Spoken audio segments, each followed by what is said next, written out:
রূপকারে সাজালো চরাচরে সে কোন রূপকারে উল্লাস করে আজ সাহারার লোহাওয়ায় ফুরাতের জলরাশি কুলে কুলে উছলায় কুলে কুলে উছলায় কুলে কুলে উছলায় পর্বত চূড়া হতে নেমে আসে নির্ঝরে সে কোন রূপকারে সাজালো চরাচরে সে কোন রূপকারে সাজালো চরাচর আজ কেন পৃথিবীটা লাগে এত সুন্দর সে কোন রূপকারে সাজালো চরাচরে সে কোন রূপকারে সাজালো চরাচরে সে কোন রূপকারে সাজালো চরাচরে সে কোন রূপকারে সাজালো চরাচর। ঈমানওয়ালারা জান্নাতে যাবে, আল্লাহর বড় আশা। এ কারণে আল্লাহ বলেন, ও ঈমানওয়ালারা আল্লাহকে ভয় করে নাও। ওই রবেরে যারা ভয় করবে, ভয় করার মতো যারা ভয় করবে, ওরা এমন ঈমানওয়ালা হবে, এরা মিথ্যা বলবে না, গীবত করবে না, মানুষের দুশ্চর্চা এরা করতে পারবে না, কোনো অন্যায়ের দ্বারা সংগঠিত হবে না, কোনো বড় অপরাধের দ্বারা সংগঠিত হবে না। যতগুলো ভালো কাজ আছে ওই বান্দার দ্বারা হয়ে যাবে। ও মানুষের সাথে অন্যায় ব্যবহার করবে না, মানুষের উপর জুলুম করবে না, নির্যাতন করবে না, কারণ তার অন্তরে আছে দুনিয়াতে কেউ দেখে না, একজন তো দেখে, চিল্লা বলো তার না। আল্লাহ পাক আমায় দেখে, এই চিন্তা নিয়ে নিয়ে বান্দা আল্লাহকে ভয় করবে।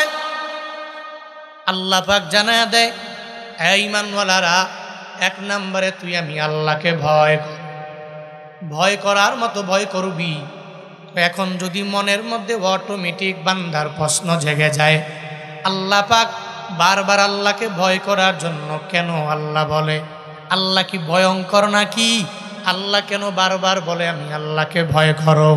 যেই ব্যক্তি অনেক বড় ধরনের ভয়ঙ্কর হয়ে যায়, তার মানুষ দেখলেই ভয় করে, কারণ তার ভিতরে দয়া মায়ার কোনো ছাপ নাই।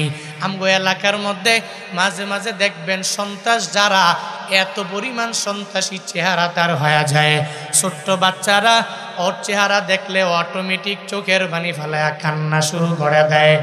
আর ওই তার কাছেও যায় না, ওর কুলেও তো যেতে যায় না। ওই সন্ত্রাসের দেখলে অনেক পরিমাণে ছোট ছোট বাচ্চারা ভয় পাইয়া বলে তার চেহারাটা এমন ভয়ঙ্কর হয়ে গেল, মনে হয় বিন্দু মাত্র পরিমাণ মায়া তার ভিতরে নাই, যার কারণে ও আশেপাশে তার কোনো লোকও থাকে না, সব লোকেরা তারে ছেড়ে ছেড়ে বান্দা চলে যায়। এত ভয়ঙ্কর হওয়ার কারণে এর আশেপাশে কোনো লোকের চিহ্নও খুঁজে পাওয়া যায় না। আল্লাহ পাক জানা দেয়, তুই আমি আল্লাহকে ভয় করে না।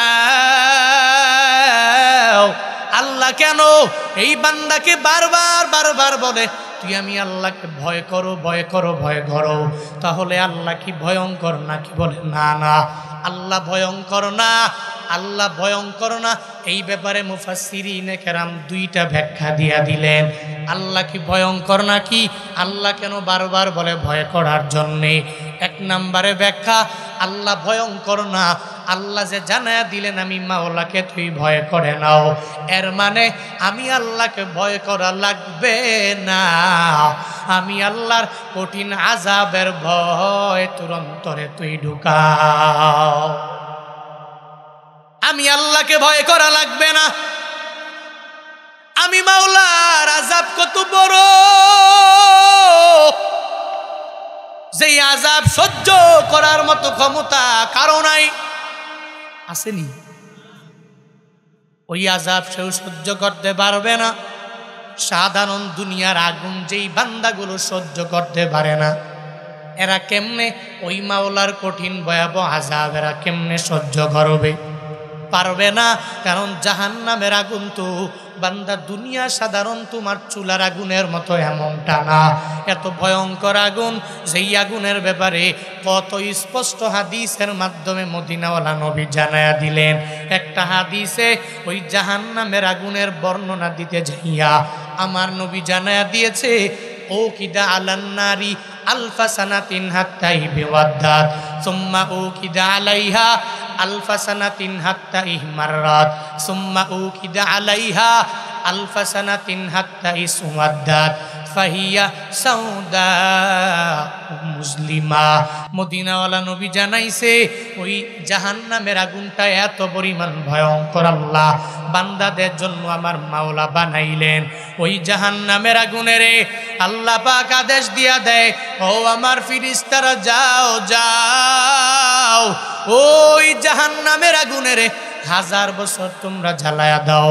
যখন আল্লাহর আদেশ পাইয়া জাহান্নামের আগুনকে জ্বালানো হলো, 1000 বছর জ্বলল, তখন এটা সাদা আকার ধারণ করে ফেললো। এরপরে আল্লাহ পাক কয়, এই 1000 বছর জ্বালাইলে হবে না, হবে না। হ্যাঁ ফেরেশতারা, ওই জাহান্নামে যাও, ওই জাহান্নামে যাইয়া আবার ওই জাহান্নামের আগুনে 1000 বছর জ্বালাও। যখন আবার গজবের ফিরিস্তারা যাইয়া ওই জাহান্নামের আগুনটা আবার 1000 বছর জ্বালাইলেন। 1000 বছর জ্বালানোর পরে নবী বলেন, হাত্তা ইহমাররাত, ওই জাহান্নামের আগুনটা লাল হয়ে গেল। এরপরেও আল্লাহ বলেন, ফিরিস্তারা হবে না, এই বান্দাদের এই 2000 বছর জ্বালাইলে হবে না, হবে না। ওই জাহান্নামে যাও, আর জাহান্নামের আগুন আবারও তোমরা 1000 বছর প্রজ্বলিত করায়া দাও। সুম্মা উকিদা আলাইহা আলফা সানাতিন হাত্তা ইসওয়াদ্দাত। মদিনাওয়ালা নবী বলেন, ও উম্মতের দল, ওই জাহান্নামের আগুন আল্লাহ পাকের আদেশ পাইয়া গজবের ফিরিস্তারা এত পরিমাণে জ্বালাইলো। জ্বালাইতে জ্বালাইতে একটা পর্যায়ে এটা কালো হয়ে গেল, কালো হয়ে গেল। নবী বলেন, ফাহিয়া সাউদা ও মুসলিমা, ওই জাহান্নামের আগুন এখন অন্ধকারাচ্ছন্ন কালো হালতের মধ্যে আছে। এমন কালো আগুন যেই অন্ধকারের কারণে একটা মানুষ আর একটা মানুষকে পর্যন্ত দেখবে না। এত পরিমাণ কালো, এত পরিমাণ আগুনের পাওয়ার। বলে বান্দা দুনিয়ার সাধারণ কোনো আগুনের মতো না, আগুনের মতো না। ওই আগুনের এত পাওয়ার, যেই আগুনে বান্দাগুলো পরিপূর্ণ ভুনা হয়ে যাবে। আবার আল্লাহ আদেশ দিবে, এরপরে বান্দাকে আবার আকৃতি দেওয়া হবে, আবার জ্বালানো হবে, বান্দা আবার ভুনা হয়ে যাবে। আবার আল্লাহ বলবে, ও বান্দা আবার তুই আবার আগের মতো হয়ে যাও। আবার বান্দা আগের মতো হয়ে যাবে। ওই জাহান্নামের আগুন এতটা ভয়ঙ্কর, বান্দা মাঝে মাঝে জাহান্নামের বয়ান শুনলে বোঝা যাবে। ওই জাহান্নামের বয়ানের ব্যাপারে কত বক্তারা বয়ান করে, ইউটিউবে আছে না নাই? আসেনি? বয়ানের অভাব নাই। হুজুরেরা কি সুন্দর করে করে বয়ান করে। ও বান্দারে, এই জাহান্নামের আগুন সহ্য করার মতো ক্ষমতা বান্দা তোমার মাঝে নাই, আমি বক্তার মাঝে নাই। দুনিয়ার কেউ এই আগুন সহ্য করতে পারবে না। এজন্যই তো আল্লাহ কয়, তুই চলার পথে আমি রবকে ভয় করার প্রয়োজন নাই। আমি রবের আযাবের ভয় তোর অন্তরের মধ্যে বান্দা তুই ঢুকাও। যেই আযাব, ইন্না আযাবি লাশাদীদ, যেই আযাবের ব্যাপারে আল্লাহ পাক নিজেই জানায়া দিলেন কঠিন আযাব। যেই আযাবের চাইতে বড় আর আযাব হতে পারে না। যেই আগুনের চাইতে আরো কোনো পাওয়ারওয়ালা আগুন দুনিয়ায় নাই। আল্লাহ পাক জানায়া দিলেন, ও বান্দা তুই আমি আল্লাহকে ভয় করো। এর মানে হলো আল্লাহকে ভয় করা লাগবে না, আল্লাহর আযাবের ভয় তোর অন্তরের মধ্যে তুই ঢুকাও। একটা ব্যাখ্যা, আল্লাহ কি ভয়ঙ্কর নাকি? বলে না না, আল্লাহ ভয়ঙ্কর না। আল্লাহ যে জানায়া দিলেন ভয় করার জন্য, ভয় করো। এর মানে আল্লাহর আযাবের ভয় বান্দা তুমি অন্তরে ঢুকায়া দাও। মুফাসসিরিনে কেরাম বলেন, এই গেল 1 নাম্বার, আল্লাহ কি ভয়ঙ্কর নাকি? বলে না না। 2 নম্বরে ব্যাখ্যা হলো, মুফাসসিরিরা জানায়া দেয়, আল্লাহ যে জানায়া দিলেন আল্লাহকে বারবার ভয় করার জন্য আল্লাহ কেন বলে, এটা বলার কারণ হলো বলে আল্লাহর যেরকম দয়া ওই পরিমাণ রাগ নিয়ে নিয়ে নিয়ে আমার মাওলা চলে। আল্লাহর যেরকম দয়া আছে ওই পরিমাণ মাঝে মাঝে আমার মাওলা রাগান্বিত হয়ে যায়। তবে সবার জন্য দয়ালু হয় না, সবার জন্য আমার মাওলা রাগান্বিত হয় না। মাঝে মাঝে দেখবেন কিছু কিছু বান্দারা গুনাহ করে করে আমার মাওলার দরবারে ফিরে আসে, এদের জন্য আমার মাওলা পরিপূর্ণ দয়াবান হয়ে যায়। বান্দার গুনাহগুলো যত পরিমাণ বড় হয়ে যাক না কেন, যখনই তাওবা করে আমার মাওলার দরবারে বান্দা ফিরে আসে, আল্লাহ তখন কয়, গোলাম আমি আল্লাহ জিন্দেগির গুনাহগুলোকে ক্ষমা করে দিয়া দিলাম। আবার মাঝে মাঝে কত বেঈমানেরা এই সমাজে অভাব নাই, যেই বান্দাগুলো আমার মাওলারে পর্যন্ত মানে না, দুর্নীতির সর্বোচ্চ মাকামের মধ্যে পর্যন্ত বান্দা পৌঁছে যায়, আল্লাহকে মানতে চায় না, ওই নবীর সুন্নতটাও মানে না, কোরআন হাদিসের কোনো আমলটা যেই বান্দাগুলো করে না, এদের বেলা আল্লাহ দয়ালু না, এদের বেলা আল্লাহ কয় আমি তোর বেলা রাগান্বিত হয়ে গেলাম বান্দারে, তখন আমি আল্লাহ পশ্চিমকালেও আর তোর জন্য ভালো থাকতে পারি না। ফেরাউন এত বড় ক্ষমতা পাইয়া ফেরাউন নিজেই আমার মাওলাকে অস্বীকার করে বসলো, বলতে লাগলো, হ্যাঁ লোকেরা তোমরা যে আল্লাহরে মানো ওই আল্লাহরে মানা বাদ দিয়া দাও, আমি ফেরাউন এত বড় ইলা তোমাদের, আমি ইলারে তোমরা মেনে নাও। নমরুদ এত বড় পাওয়ারওয়ালা হইয়া নমরুদ কয়, ও আমার লোকেরা তোমরা যেই আল্লাহরে মানো ওই আমি নমরুদের তোমরা মেনে নাও। আবু জাহাল, উতবা, সাহেবা, মুগিরা এরা আল্লাহকে না মানিয়া আমার নবীরে পর্যন্ত এত পরিমাণ আঘাত এরা দিয়া দিল।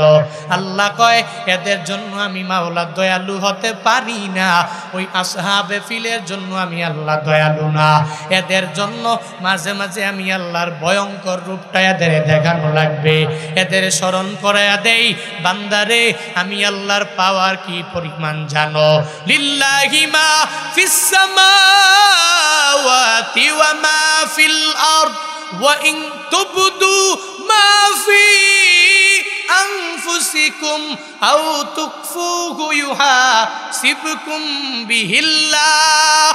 বান্দারে আমি মাওলার পাওয়ারটা কি পরিমাণ জানোনি, আসমানের নিচে যা আছে জমিনের উপর যা সব কিছুর মাওলা হলাম আমি আল্লাহ, আবার তোরেও বানালাম আমি আল্লাহ।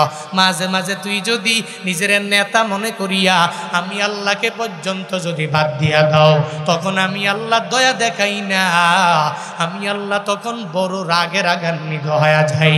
ও নেতারা, ও এলাকার মেম্বারেরা, ও এলাকার মাতবরেরা, মাঝে মাঝে তো আপনারা মনে করেন ক্ষমতার অভাব নাই, পাওয়ারের অভাব নাই, আমার পাওয়ারের কাছে কেউ আমার ধারে আসতে পারবে না, আমার পাওয়ারের কাছে এলাকার মেম্বার মনে করে কেউ আসতে পারবে না, চেয়ারম্যান মনে করলো, বিভিন্ন এমপি মন্ত্রীরা পর্যন্ত মাঝে মাঝে মনে করে। এই যে দেখেন না কি পরিমাণ মানুষের উপর জুলুম আর নির্যাতনের স্টিম রুলার চালায়, মানুষের মানুষ মনে করে না এত পরিমাণ দুর্নীতি সর্বোচ্চ লেভেলের মধ্যে পৌঁছে গেল। আবার মাঝে মাঝে নামাজের নিয়ে কটূক্তি করে, রোজা নিয়ে কটূক্তি করে, নেক আমল নিয়ে এত পরিমাণ কটূক্তি এরা আরম্ভ করে দেয়। এই যে গত 3-4 দিন আগে এক নেতা তার নৌকার মিছিল দেওয়ার জন্য বের হয়ে গেল, মুন্সিগঞ্জ আসনের এমপি এক হিন্দু দাঁড়ায় গেল ওই নৌকা নমিনেশন পাইয়া, এবার যখন ওই নৌকা নিয়ে মিছিল করে নামাজের ওয়াক্ত হয়ে গেল, একজনে ডাক দিয়া কয়, এমপি সাহেব এখন নামাজের সময় জোরে জোরে স্লোগান দেওয়া যাবে না। ও হাটে আর কয়, কিসের নামাজ, তোদের কিসের নামাজ, আবার এর অনেক পরিমাণে গালি দিয়া দেয়।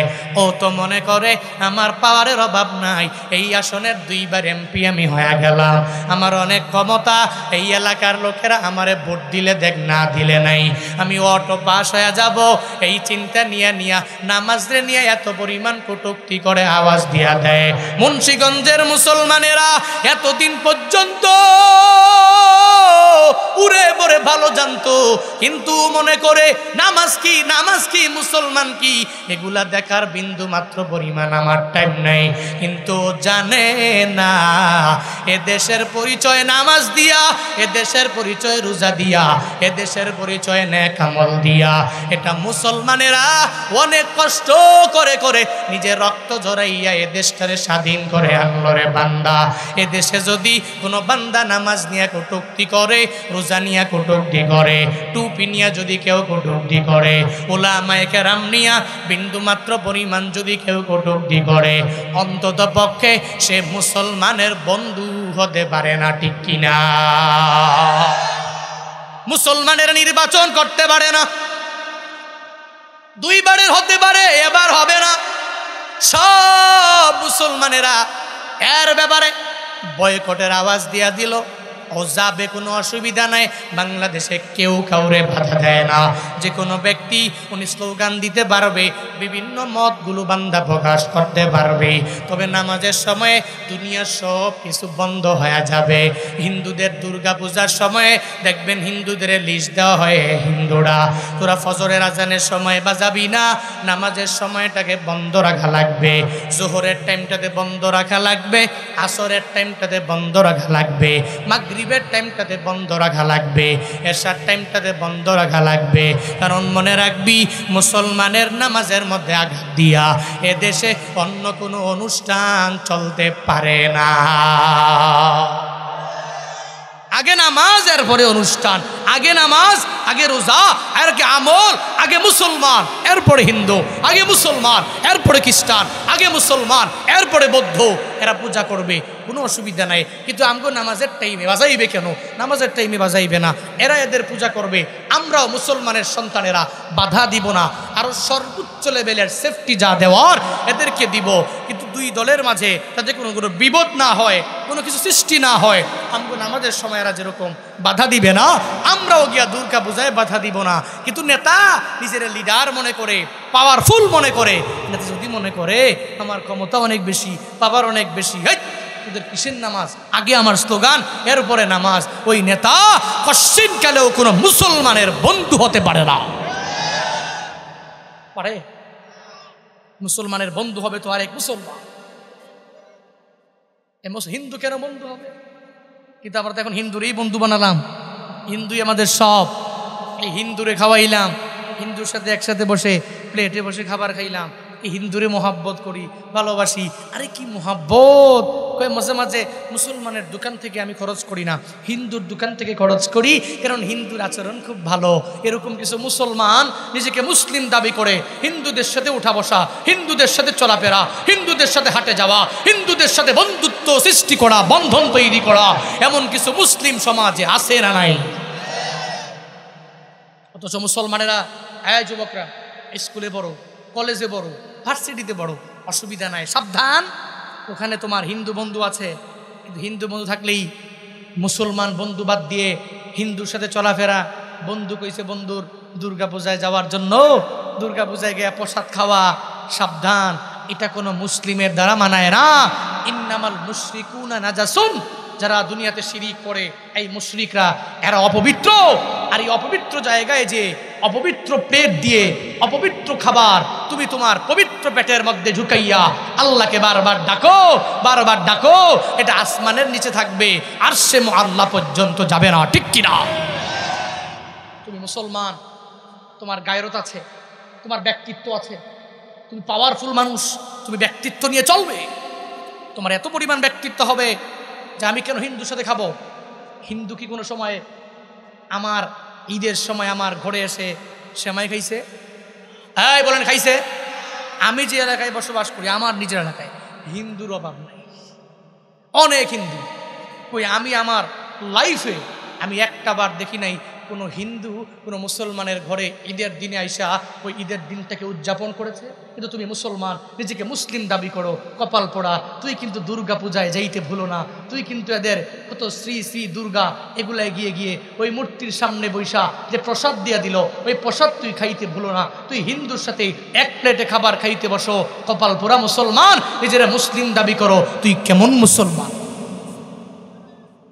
তুমি রমজান এলে রাখো না রোজা, দিনকে করো আঘাত, পয়সা করির নেই তো অভাব, দাও না তো যাকাত।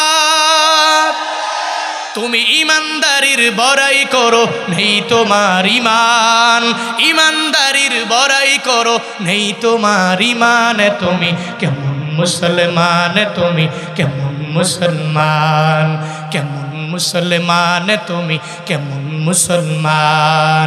তুমি সুদের টাকায় প্রাসাদে গড়ো, ঘুষও ছাড়ো না, দিন দুঃখী না খেয়ে মরে খবর রাখো না। তুমি ঘুষ খেয়েও বিচার করো সাজিয়া প্রধান, ঘুষ খেয়েও বিচার করো সাজিয়া প্রধান। তুমি কেমন মুসলমান, তুমি কেমন মুসলমান, কেমন মুসলমান, তুমি কেমন মুসলমান। তুমি নবীর উম্মত দাবি করো, সুন্নাহ মানো না, নবীর অপমানে তোমার হৃদয় কাঁদে না।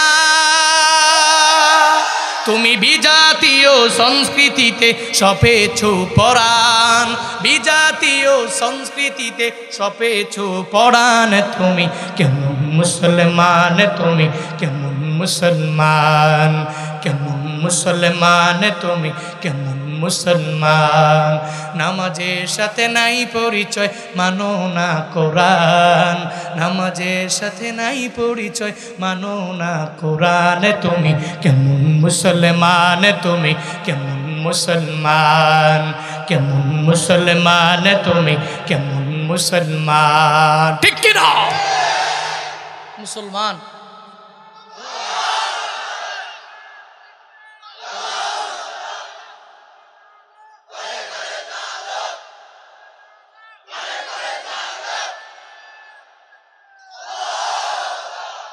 মুসলমান একজনে আরেকজন মুসলমানের বন্ধু হবে।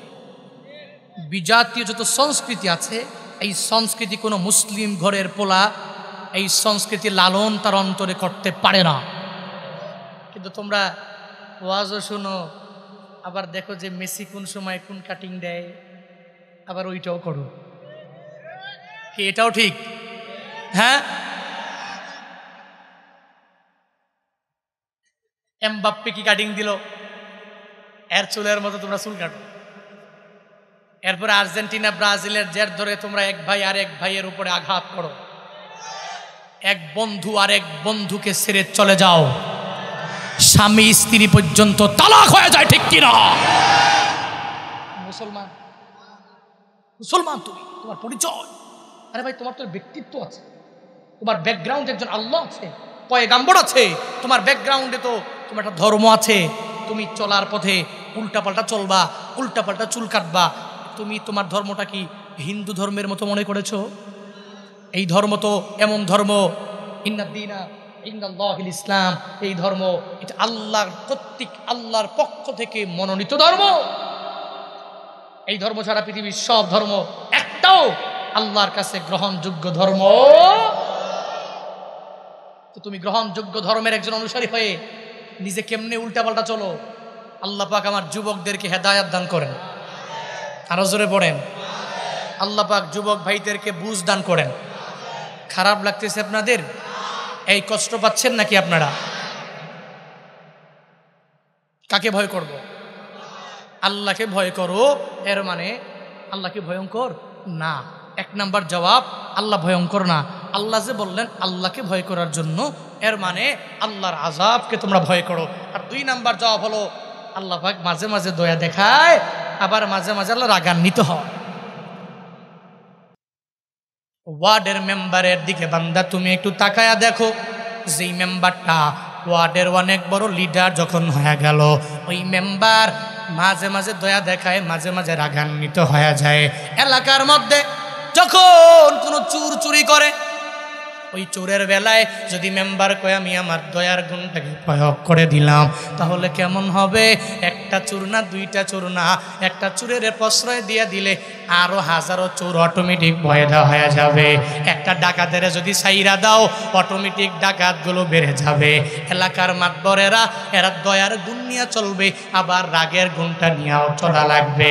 যখন এলাকার মধ্যে সন্ত্রাস বেড়ে যাবে, দুর্নীতি বেড়ে যাবে, কোনো চাঁদাবাজ বের হয়ে যাবে, একটা মানুষ আরেকটা মানুষের উপর যখন জুলুম করবে, তখন ওই মেম্বার দয়ার গুণ দেখাবে না, তখন এমন পরিমাণ রাগ সে হয়ে যাবে, ওই সন্ত্রাসটাকে দুনিয়া থেকে বিদায় করে দেওয়ার জন্য সব কিছু সে করবে। বিন্দু থেকে বিন্দু মাত্র পরিমাণ তখন দয়ার গুণটা বান্দা প্রয়োগ করবে না। কিন্তু সমাজের মধ্যে যখন ইমামেরা, খতিবেরা যখন কোনো ভালো কাজগুলো যখন এরা করবে, তখন মেম্বারটা ইমামের যায় সাপোর্ট দিয়া দিবে, ইমামের মন দিয়া ভালোবাসবে। এলাকার মেম্বারের দুইটা গুণ, এক নম্বরে দয়া আর এক নম্বরে রাগ। চেয়ারম্যানের দুইটা গুণ, এক নম্বরে দয়া আর একটা হলো রাগ। এমপির দুইটা গুণ, একটা দয়ার গুণ আর একটা হলো রাগের গুণ। ও বান্দারা, দুনিয়াতে যদি মেম্বার ওয়ার্ডের নেতা হওয়ার পরে মেম্বারের যদি দুইটা গুণ লাগে, আর যিনি চেয়ারম্যান হয়ে গেল, ওই চেয়ারম্যান যদি তার ইউনিয়নের নেতা হওয়ার কারণে দুইটা গুণে গুণান্বিত হওয়া লাগে, মেম্বার অফ পার্লামেন্ট উনি ওনার উপজেলার নেতা হওয়ার পরে যদি দুইটা গুণে গুণান্বিত হওয়া লাগে, বাংলাদেশের প্রধানমন্ত্রী হওয়ার পরে যদি দুইটা গুণে যদি গুণান্বিত হওয়া লাগে, আমার মাওলা কত পরিমাণ বড় লিডার রে বান্দা! আমার মাওলা তো আসমান আর জমিনের মালিক। ওই রবের দুইটা গুণ কেন থাকবে না? আল্লাহ পাক দুইটা গুণ নিয়ে বান্দা চলে, এক নম্বরে দয়ার গুণ, দুই নম্বরে আমার মাওলার রাগের গুণ। তবে তুমি চলার পথে ওই মাওলার রাগের রোশানলে পড়বা না, দয়ার গুণটার রোশানলে বান্দা পড়ে যাবা। আল্লাহর পক্ষ থেকে কেমনে দয়ার গুণটাকে গ্রহণ করা লাগবে। ও বান্দারে, তুমি গুনাহ করে করে করে করে অন্যায় করে করে অপরাধ করে করে নিজেরে অনেক বড় অপরাধী মনে করবা না। আমার মাওলার দরবারে বান্দা তুমি ফিরা যাবা। এই গুনাহের জন্য চোখের পানি ফালাইয়া মাওলার দরবারে কান্না করবা। তোমার গুনাহ বড়, আমার মাওলা তোমার গুনার চাইতেও দয়ার পরিমাণটারে এত পরিমাণ বাড়াইয়া দিলেন রে গোলামেরা। আল্লাহ পাক মাঝে মাঝে পৃথিবী যত বড় বড় গুনাহ করনেওয়ালা ওই নাফরমানকে পর্যন্ত আমার মাওলা ক্ষমা করে দেয়। শুনে নাও কেমন ক্ষমা আমার মাওলা করে দেয়। নবীজির জামানায় এক যুবক, ওই যুবকটা এক জায়গায় বসে বসে চোখের পানি ফালায়া ফালায়া বারবার কান্না করে। হযরতে ওমরে ফারুকে আজম, আমার নবীর সাহাবী, আশারায়ে মুবাশশারাদের মধ্যে দ্বিতীয় নাম্বার, নবীর দরবারে যাওয়ার জন্য রওনা করলেন। যাওয়ার পথে তাকায়া দেখে এক যুবক হাউমাউ করে কান্না করে। ওই যুবকের কান্না দেখে ওমরে ফারুকে আজমের চোখ দিয়ে অটোমেটিক পানি চলে আসে। এবার ওমরে ফারুক ওই চোখের পানি ছেড়ে দেয় আর জানায়া দেয়, যুবক তুই কেন কান্না করো? কান্না করার মানেটা কি? জুয়ানকালে তো কেউ কান্না করতে পারে না, কিন্তু তুই কেন বারবার কান্না করো? এই কথা বলার পরে যুবক ওমরে ফারুকের জানায়া দে, ওমর রে, আমি এত বড় গুনাহ করেছি যেই গুনাহ আমার মাওলা ক্ষমা করবে না, যার কারণে ওই গুনাহের দিকে কর্ণপাত করে করে আমি চোখের পানি ফেলায় কান্না করি। ওমরে ফারুক বলে, ও যুবক, তোর গুনাহের কথা আমায় তুই বলো। ও বলে, না না ওমর রে, আমার গুনাহের কথা আমি তোরে বলবো না। যখন বলবে না, বারবার বলবে না, ওমরে ফারুক নবীর দরবারে রওনা হয়ে গেলেন। চোখের পানি মুছতে মুছতে যখন নবীর সামনে গিয়া হাজির হয়ে গেলেন, নবী আমার বলে, ও আমার সাহাবী ওমর, তুমি তো কান্না করো না, তুমি আমার এমন সাহাবী কেউ তোমারে আঘাত করতে পারে না রে ওমর, তুমি কেন চোখের পানি ফালায়া ফালায়া আমি নবীর দরবারে কান্না করো?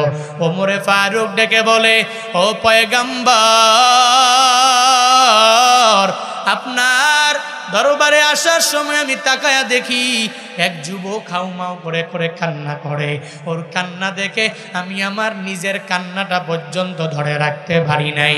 নবী গো, এর কান্না এত পরিমাণ কান্না, ও গড়ায়া পর্যন্ত কান্না করে। নবী আমার ডেকে বলে, ও ওমর, যুবক কেন কান্না করে? বলে, আমার জানা নাই। বলে, যুবকের দরবারে যাও, ওই যুবকের দইরা আমি নবীর দরবারে নিয়ে আসো। নবী যখন ওমরে ফারুকের ওই যুবকের আনার জন্য আদেশ দিয়া দিলেন, যুবকরে দইরা আমার নবীর সামনে যখন নিয়ে আসা হলো, নবী আমার ডেকে বলে, যুবকরে তুই নাকি গড়ায়া গড়ায়া গড়ায়া গড়ায়া কান্না করো, কেন কান্না করো? যুবক আমার নবীরে ডেকে বলে, নবী গো, আমি এত বড় গুনাহ করেছি, আমার গুনাহ আমার মাওলা ক্ষমা করবে না, করবে না, করবে না। এই চিন্তা নিয়ে নিয়া আমি চোখের পানি ফালায়া ফালায়া কান্না করি গো নবী।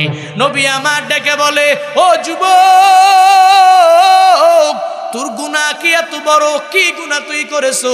আমার মাওলার আরশ বড় নাকি তোর গুনাহ বড়? তখন যুবক আমার নবীরে জানায়া দেয়, নবী গো, ও নবী গো, আমার গুনাহ এত বড়, আল্লাহর আরশের চাইতেও আমার গুনাহের পরিমাণ বড়। আমার আল্লাহর আসমান বড় নাকি তোর গুনাহ বড়? ওই যুবক জানায়া দেয়, ও নবী আমার গুনাহ এত বড়, আমার মাওলার আসমানের চাইতেও আমার গুনাহ এত বড়। যখন বারবার নবীকে বলে, ও নবী, আমার গুনাহটা ছোট না, অনেক পরিমাণ বড়। নবী আমার তাকে বলে, যুবক, তাহলে তুই হত্যা করেছ? বলে, না না নবী, আমি কাউকে হত্যা করি নাই গো নবী। ও যুবক রে, তাহলে তুই কি শিরিক করেছ? বলে, না না আমি শিরিক করি নাই। তাহলে কুফরি করেছো? বলে, না না নবী আমার, আমি নিজে কুফরি করি নাই। তাহলে কি গুনাহ করেছো? যুবক চোখের পানি ফালাইয়া আমার নবীরে জানায়া দেয়, ও পয়গম্বর আমার, আমি এত বড় গুনাহগার পাপী, এই এলাকার যত লাশ, ওই কবরগুলো আমি খনন করে ঘরে ঘরে, একটা মানুষের যখন কবরের মধ্যে দাফন করে দেওয়া হয়, আমি কবরে ঢুকি, আর ওই কবর থেকে ওই লাশের দাফন কার্য করলো যেই কাপড় দিয়া, ওই কাফনটা নিয়া আমি কবর থেকে উঠে নিয়ে বাজারে বিক্রি করি, আর ওই বাজারে বিক্রি করে আমি জীবিকা নির্বাহ করি। আমি এই গুনাহটা অনেক অনেক মাস যাবৎ কন্টিনিউ যখন করতে লাগলাম, আজ থেকে কয়েকদিন আগে আমি এক কবরের মধ্যে ঢুকলাম। ওই কবরে ঢুইকা দেখি এক যুবতীর লাশ। ওই যুবতীর দেখে আমি আমার নিজেকে পর্যন্ত ধরে রাখতে পারলাম না গো নবী। ওই যুবতীর লাশ দেখে আমার মনটা এমন হয়ে গেল যে যুবতীর সাথে আমার একটু কবরে জেনা করা লাগবে। ওই সময় আল্লাহ কি আমারে দেখে, এই চিন্তা আমার মাঝে নাই। আমি ওই যুবতী মেয়ের সাথে আমি তার কাফনটাকে যখন খুলে ফেললাম, সে উলঙ্গ হয়ে গেল। আমি কবরের মধ্যে ওর সাথে জেনার কাজের মধ্যে লিপ্ত হয়ে গেলাম। আমি কবরের মধ্যে যুবতীর সাথে জেনা করে আমার কাজ শেষ করার পরে যখন আমি কাপড়টা নিয়ে উপরের মধ্যে আমি উঠে আসব, তখন নবী গো, একটা গাইবি আওয়াজ আমি নিজের কানের মধ্যে শুনতে পেলাম।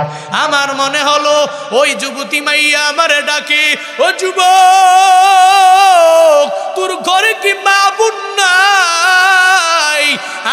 আমার পরিবারের লোকেরা আমার মরণের পর এই কবরের মধ্যে রাইখা দিয়া গেল, তুই কবরের মধ্যে আসছো ভালো কথা, আমার কাফনটারে নিয়ে গেলি তুই ভালো কথা, আবার আমার এই কবরের মধ্যে উলঙ্গ করে করে আমার সাথে জেনা করে করে এরপরে তুই চলে গেলা। যুবক রে, তোর ভিতরে কি আমার মাওলার বিন্দু মাত্র পরিমাণ ভয় কি তোর নাই? আমার আল্লাহকে কি ভয় করো না? হ্যাঁ যুবক, তুই কি কবরে আসবি না? আমি কবরে এসেছি, তোরও আশা লাগবে। এই কবরে এমন কেউ নাই যে কবরের মধ্যে আসবে না। এই কবরের সাথে মাটির সাথে যার মোলাকাত হবে না, পৃথিবীতে এমন কোনো বান্দা নাই। যুবক ডেকে বলে, ওই দিন থেকে ওই যুবতীর কথা শুনে আমি আর নিজেকে ধরে রাখতে পারি না। আমার মনে হলো আমি এত বড় বড় বড় অন্যায় আমি করি, এত বড় অপরাধ আমার দ্বারা হয়ে গেল, আমার আল্লাহ ক্ষমা করবে কি করবে না এই গ্যারান্টি নবী আমি নিজেও দিতে পারি না। এজন্য আমি রাস্তায় গড়াইয়া চোখের পানি ফালায়া ফালায়া কান্না করি, আর নিজেরে আমার অনেক বড় অপরাধী মনে হয়ে যায়। ও এলাকার জালেমেরা, নফসে আম্মারা, দুকায় পড়ে যারা গুনাহ করো, ওদিনও আমি আমার ড্রাইভারকে বললাম, হ্যাঁ ড্রাইভার, দুনিয়াতে যেই ব্যক্তিগুলো একজন আর একজনের হক মাইরা খায়, একজনে আর একজনের উপর জুলুম করে, একজনে আর একজনের উপরে নির্যাতন করে, যারা করে এরা যখন বৃদ্ধ হয়ে যায় তখন অটোমেটিক ওই জুয়ান কলের কথাগুলো অটোমেটিক মনে পড়ে যায়। ও মনে মনে চিন্তা করে, আইরে জুয়ান কালে কি পরিমাণ গুনাহ আমি করলাম। ও মুরব্বী বাবারা, মাঝে মাঝে ঘুমাইলে দেখবেন মনে পড়ে জুয়ান কালে কত মানুষের ডাব চুরি কইরা খাইছেন, নারিকেল চুরি কইরা খাইছেন, এখন যুবকেরা যেমনে খায়, ঠিক কিনা? একদিন এখন তো মনে করে না, এখন তো পাওয়ার যে বেশি, ওরে বাপরে বাপ, রক্ত গরম, ডাব চুরি কইরা এলাকা সব হমান করে লাই, বন্ধুরা সব চল বাইক নিয়ে দৌড়াও। আর আমগো মতো ওরা কি আছে রে, এই পুরো তারা সে আমগো পাওয়ার জানো, আমরা চণ্ডীবগের বুলাবাইন, আমগো পাওয়ারটাই তো অন্যরকম। এই পাওয়ার নিয়ে, ক্ষমতা নিয়ে দৌড়ায় ও, কিন্তু জুয়ান কালে এটা টের পাবে না, কিন্তু একটা সময় যখন দুর্বল হবে কিন্তু সে টের পাবে, আরে কি গুনাহ করলাম, কি অপরাধ করলাম, আরে মানুষের হক নষ্ট করলাম, আরে মানুষের সাথে কি অন্যায় আচরণ করলাম, আরে মানুষের সাথে কি খারাপ ব্যবহার করলাম। ওদিন আফসোস করবে, কিন্তু ওদিন আফসোস করলেও কোনো ফায়দা হবে না, কারণ বৃদ্ধ বয়সে বারবার বারবার বারবার অনেক মানুষের কাছে ক্ষমা চাইতে মন চাইবে, কিন্তু যার কাছে ক্ষমা চাইবে ওই ব্যক্তি তো দুনিয়া থেকে বিদায় হয়ে গেল। অন্যায় করার পরে, অপরাধ করার পরে মাঝে মাঝে এরকম অন্যায়ের কথা, অপরাধের কথা ঘুমাইলে মনে পড়ে কি পড়ে না? এই মনে পড়েনি? বৃদ্ধ বাবারা মনে পড়েনি? হ্যাঁ, জুয়ান কালে কি অন্যায় করছেন, কি অপরাধ করছেন, মাঝে মাঝে কি শুইলে মনে পড়ে, আর তখন নিজের এত পরিমাণ অপরাধী মনে হয়, হায় রে আমি তো এই গুনাহটা না করলেও পারতাম, হায় রে এই অপরাধটা আমি কেন করলাম। যুবক কয়, আমি যে এত বড় অন্যায় করেছি, এত বড় অপরাধ করেছি, আমি কেন করলাম? শুধু এই প্রশ্ন নিজেকে করে করে ধিক্কার দেয় নিজেরে, আর নিজে চোখের পানি ফেলায় কান্দে। কার সামনে? নবী আমার ডেকে বলে, যুবক তোর গুনাহ এত পরিমাণ বড় হয়ে গেল, এত পরিমাণ বড় গুনাহ একটা মানুষের দ্বারা কেমনে সম্ভব হয়ে যায় রে যুবক। যুবক রে এই কথা বলার পরে এবার যুবক মনে মনে মনে মনে চিন্তা ভাবনা করে, আমি যে এত বড় গুনাহ করেছি, আমার নবী পর্যন্ত বলেছে আমার গুনাহের পরিমাণটা বড়। এই চিন্তা নিয়া নিয়া যুবক নবীর দরবার থেকে দৌড়ায়া যায়, বড় একটা পাহাড়ে যাইয়া ওই পাহাড়ের চূড়ার মধ্যে দাঁড়াইয়া, যেখানে দুনিয়ার কোনো মানুষ নাই, আমার মাওলার কাছে চোখের পানি ফালাইয়া ফালাইয়া বারবার কান্না করে আমার আল্লাহকে বলে, আল্লাহ রে তুমি যদি আমারে ক্ষমা না করো, তুমি যদি আমারে মাফ না করো, আমারে কেউ ক্ষমা করতে পারবে না, মাফ করতে পারবে না রে আল্লাহ। ও আল্লাহ, আমি আমার জিন্দেগিতে কত গুনাহ করেছি, যেই গুনার খবর তুমি জানো, কেউ জানে না, জানে না। আল্লাহ তুমি আমার গুনাহ ক্ষমা কইরা দাও। আল্লাহর কাছে যাইয়া যখন বারবার বারবার আমার মাওলারে বলে, আল্লাহ গো আমার গুনাহ তুমি ক্ষমা করতে পারো, কেউ আমারে ক্ষমা করতে পারবে না গো আল্লাহ। ও আল্লাহ, আল্লাহুম্মা আনতা রাব্বি ওয়া আনা আবদুক, তুমি আমার রব আর আমি তোমার বান্দা, তুমি রব হইয়া বান্দারে ক্ষমা করে দিতে পারো গো আল্লাহ। বারবার বারবার আমার আল্লাহরে এটা বলে।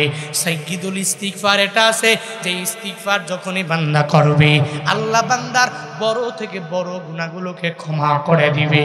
ওই সাইয়্যিদুল ইস্তিগফার পাহাড়ের চূড়ার মধ্যে যুবকটা দাঁড়ায়া দাঁড়ায়া বলে, আল্লাহুম্মা আনতা রাব্বি লা ইলাহা ইল্লা আনতা খালাকতানি ওয়া আনা আবদুক ওয়া আনা আলা আহদিক ওয়া ওয়া'দিকা মাসতাতু আউযু বিকা মিন শাররি মা সানাতু আবুউ লাকা বিনি'মাতিকা আলাইয়া ওয়া আবুউ লাকা বিযামবি ফাগফিরলি ফাইন্নাহু লা ইয়াগফিরুয যুনুবা ইল্লা আনতা। এই যে একটা দামি দোয়া, যেই দামি দোয়াটা হলো ইস্তিগফারদের নেতা, লিডার, ওই সাইয়্যিদুল ইস্তিগফার বান্দা যখন পাহাড়ের চূড়ায় দাঁড়ায়া দাঁড়ায়া দাঁড়ায়া আমার আল্লাহরে বারবার বারবার বলে, ও আল্লাহ আমি এত গুনাহ করেছি, আমি এত বড় অপরাধ করে ফেললাম গো আল্লাহ, তুমি ছাড়া আমার মার্জনাকারী কেউ নাই, তুমি ছাড়া দুনিয়ার কেউ আমারে ক্ষমা করতে পারে না গো আল্লাহ। বারবার বারবার ওই যুবক ওই পাহাড়ের চূড়ায় দাঁড়াইয়া আমার মাওলারে যখন বলে, আমার আল্লাহর কাছে যুবকের কান্নাটা বড্ড পছন্দ হয়ে গেল। আল্লাহ পাক জানায়া দেয়, ও ফেরেশতারে আমার নবীর কাছে যাও, ওই নবীর কাছে গিয়া জানাও, দুইটা প্রশ্ন করবা, এরপরে ওই যুবকের ক্ষমার ব্যাপারে জানায়া দিবা। ফেরেশতা পাঠায়া দেওয়া হলো। আইসা জিবরাইল নবীরে কয়, ও নবী আমার, আপনি বলেন এই বিশাল আসমান আর জমিন কে বানাইছেন? আমার নবী জানায়া দিলে, এই আসমান আর জমিন দুনিয়ার কেউ বানায় নাই, একজন বানাইছে, চিল্লায়া বলো তার নাম। কে বানাইছে? নবী আমার জানায়া দেয়, ও জিবরাইল, আসমান আর জমিন আল্লাহ বানাইছেন, কেউ বানায় নাই। শুনো রে জিবরাইল, আসমান আর জমিন আমার মাওলা বানাইছেন। এবার জিবরাইল আমার নবীরে জানায়া দেন, নবী গো, এই আসমানের নিচে জমিনের উপরে যত মাখলুকাত দুনিয়ার মধ্যে আছে, এই মাখলুকাতের রিজিকের ব্যবস্থা কে করবে? নবী গো আপনি জানায়া দেন। নবী বলে, আল্লাহ ছাড়া এই রিজিকের ব্যবস্থা দুনিয়ার কোনো মানুষ করতে পারবে না, দুনিয়ার কোনো ব্যক্তিরা এই রিজিকের ব্যবস্থা করতে পারবে না। এবার সঙ্গে সঙ্গে জিবরাইল আমার নবীরে জানায়া দেয়, নবী আমার, যে আল্লাহ আসমান বানাইলেন, যে আমার মাওলা জমিনটারে বানাইলেন, যে আমার মাওলা সব মানুষের রিজিকের ব্যবস্থাটা পর্যন্ত আমার মাওলা করেন, ওই আল্লাহ কি একটা বান্দারে ক্ষমা করে জান্নাতের মধ্যে দিতে পারবে না? আমার মাওলার দয়া এত, ও নবী গো, ওই যুবকের আপনার দরবার থেকে আপনি ফিরাইয়া দেওয়ার পরে ওই যুবক পাহাড়ের চূড়ায় দাঁড়াইয়া আমার আল্লাহরে এত পরিমাণ জোরে জোরে বান্দা ডাক দিল, আমার মাওলার কাছে বড্ড পছন্দ হয়ে গেল। জিবরাইল আমি এসেছি নবী গো, যেই যুবকের আপনি ফিরাইয়া দিছেন, ওই যুবক পাহাড়ের চূড়ায় গিয়া দাঁড়াইয়া আমার মাওলাকে এত পরিমাণ আল্লাহ বলে ডাক দিয়েছে, আমার মাওলার কাছে যুবকের কান্নাটা বড্ড পছন্দ হয়ে গেছে। আর আমার মাওলা তার গুনাহ যদিও বড়, আল্লাহর দয়ার কাছে গুনাহটাকে এত ছোট মনে করিয়া আল্লাহ পাক যুবকের জিন্দেগীর সব গুনাহ মাফ করে দিয়েছে।